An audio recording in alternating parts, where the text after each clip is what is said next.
जदि भारत में कौन सी खेल को अधिक पसंद करा जाउथाए तेबे से होची क्रिकेट। क्रिकेट खेलिबाकू एवं देखिबाकू आम मानकू बहुत भल लगी थाए। तो क्रिकेट खेल में बैट्समैन मानकर लंबा लंबा छक्का मैच को आहुरी आकर्षण कर दे थाए।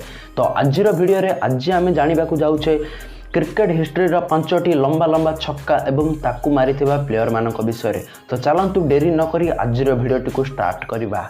Number 5 Chris Gayle. जदि आपण माने क्रिकेट देखिबा को पसंद करंती तेबे वेस्टइंडीज रो विस्फोरक बैट्समैन क्रिस गेल को निश्चय जानिथिबे।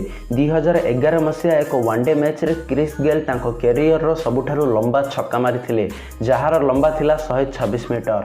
Number 4 Martin Guptill. Martin Guptill New Zealand रो जने शानदार बैट्समैन अटंती।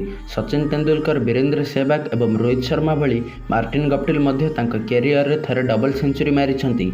मार्टिन गप्टिल तांको कैरियर रो सबुठारु लंबा छक्का 2011 मसीह रे साउथ अफ्रीका विपक्ष रे मारिथिले जहार लंब थिला 127 मीटर। Number 3 MS Dhoni. जदि आपण माने इंडियन क्रिकेट टीम को जानते तेबे एमएस धोनी को निश्चय जानिथिबे जहांकर हेलिकॉप्टर 6 पई से क्रिकेट दुनिया रे अलग नाम प्रदर्शन करिसंती। एमएस धोनी तांको कैरियर रो सबुठारु लंबा छक्का न्यूजीलैंड विपक्ष रे मारिथिले फल रे बॉल टी जे स्टेडियम बाहर पड़िथिला एवं एही छक्कार लंब थिला 135 मीटर। Number 2 Brett Lee. Brett Lee Australia जड़े भल ऑलराउंडर थिले एवं ब्रेट ली खतरनाक बॉलिंग पे सारा दुनिया तांको डरुथिला। ब्रेट ली जड़े भल बोलर सहित भल बैट्समैन भी थिले। ब्रेट ली तांको कैरियर सबुठारु लंबा छक्का 2005 मसीह वेस्टइंडीज विपक्ष रे मारिथिले जहार लंब थिला 143 मीटर।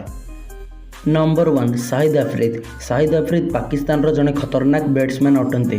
शाहिद अफरीदी तांको कैरियर सबुठारु लंबा छक्का 2013 मसीह साउथ अफ्रीका विपक्ष रे मारिथिले जहार लंब थिला 158 मीटर। फल रे बॉल टी जे स्टेडियम बाहर थिबा एक पार्क रे पड़िथिला। आपण मानकू कोन लागुजी शाहिद अफरीदी एही वर्ल्ड रिकॉर्ड को आगु को किए भांगी देई परिबो? हमकु कमेंट करी निश्चय जणांतु।